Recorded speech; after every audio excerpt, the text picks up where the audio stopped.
Gente, vamos falar então, Guilherme, imediatamente do caso Marielle, é o que todo o nosso chat quer conversar também. A Juliana Dalpiva trouxe todas as informações e atualizações para a gente. Ela chamou a atenção para o fato de que os investigadores e a polícia está bastante incomodada também com o que vem sendo vazado da investigação. Essa delação do Rony Lessa, ela foi negociada durante o final de semana, mas é claro que muita gente quer ter logo as informações, né? Então, qual que é a expectativa? Queria te ouvir falando um pouco também, quando é que a gente deve ter acesso a esse depoimento, quando ele deve de fato acontecer, porque a expectativa é que de fato a gente descubra quem mandou matar a Marielle e por quê, né?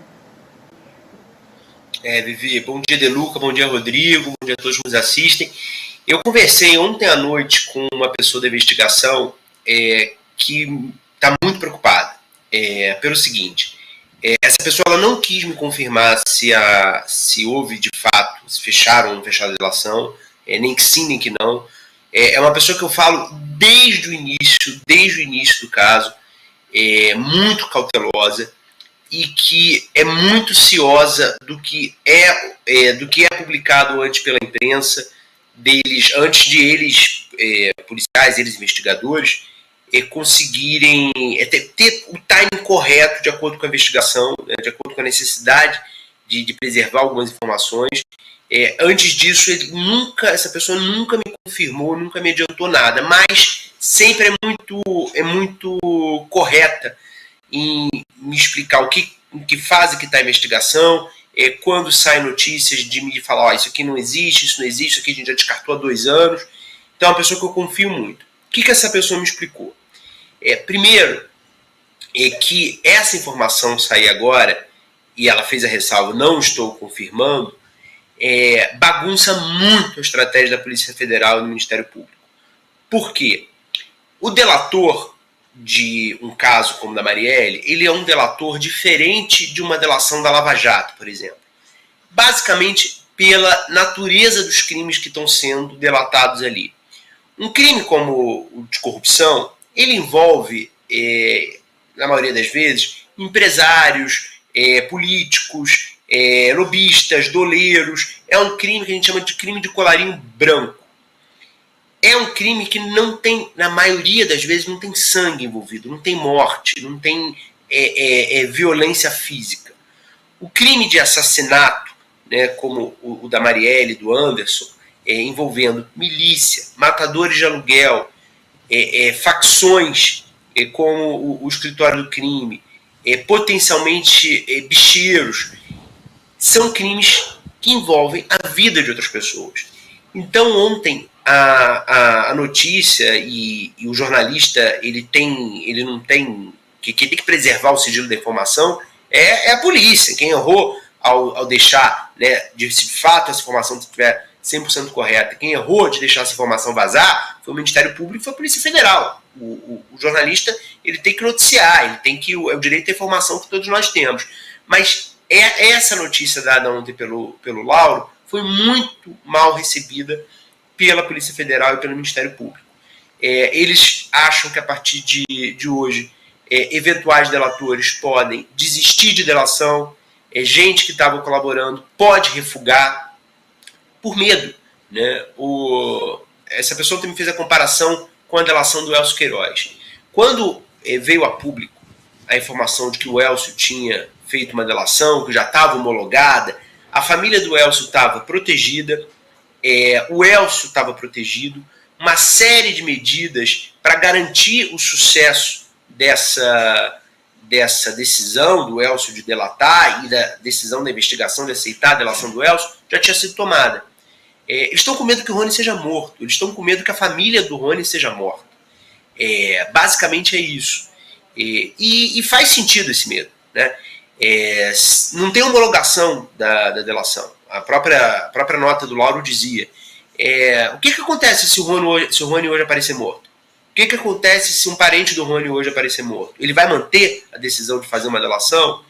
Isso tudo são coisas que a gente vai ter que ver nas próximas semanas. O cronograma da Polícia Federal e do Ministério Público do Rio, importante vocês saberem, era elucidar o caso no aniversário do caso, né, que é 14 de março.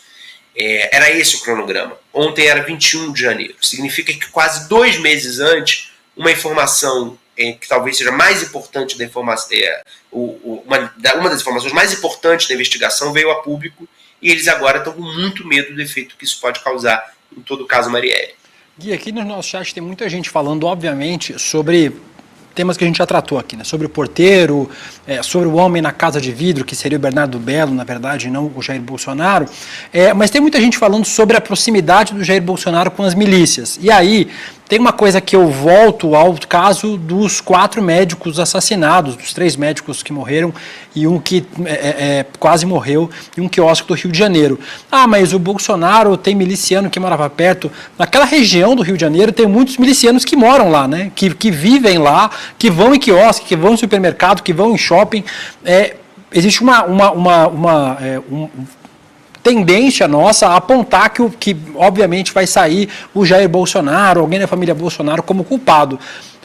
Mas o que é o mais óbvio ainda é que alguém poderoso mandou matar a Marielle. Não foi um padeiro, não foi um dono de quiosque que mandou matar a Marielle. Queria que você falasse sobre isso, sobre essa proximidade dos milicianos na vida cotidiana do Rio de Janeiro, em especial naquela região da cidade, e se já há algum caminho que aponte, pelo menos pelo que você apurou, sobre de onde deve ter vindo, de que lugar do poder do Rio de Janeiro pode ter vindo essa ordem para matar a Marielle Franco e que acabou matando também o Anderson Gomes. De Luca, eu vou falar sobre a parte dos milicianos na Barra da Tijuca, na Zona Oeste, no final da minha resposta. Mas eu queria chamar a atenção, para responder a sua segunda pergunta, para uma informação que muito pouca gente prestou atenção ontem na nota do Lauro, e que dá uma pista para isso que você está me perguntando. A homologação pelo STJ ainda não foi feita. Ora, por que a homologação estaria no STJ? O STJ ele é um tribunal que tem determinados cargos que tem foro lá. Né? Da mesma maneira que o deputado, o senador, o ministro de Estado, o ministro do TCU tem o foro no STF, da mesma maneira que o deputado estadual tem foro, vamos lembrar do Flávio Bolsonaro, aquele caso das rachadinhas, ele praticou o crime enquanto deputado estadual, o foro é no Tribunal de Justiça, né, na segunda instância da Justiça Estadual. No caso do STJ, você tem um rol de autoridades que tem foro lá. Então você tem conselheiro de Tribunal de Contas do Estado, é um dos que tem foro lá. Governador é outro que tem foro no STJ. Vice-governador é outro que tem foro no STJ. Vou ficar nesses 3 cargos. Vamos pegar o primeiro. Já houve conselheiro de Tribunal de Contas do Estado do Rio de Janeiro que tem envolvimento noticiado, não provado, mas noticiado com milícia, que foi citado no caso Marielle. Né? Não estou dizendo aqui, cravando, que o mandante foi o Domingos Brazão, que é a pessoa de que eu estou falando. Não é isso. Agora, é uma suspeita que está no ar.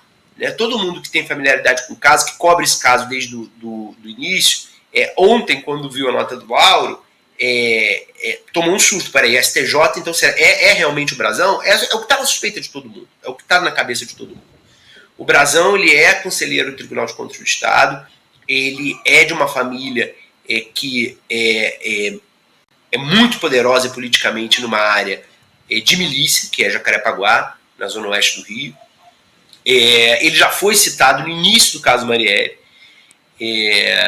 Há um medo quase que público, né, publicamente sabido, do Brazão com essa investigação.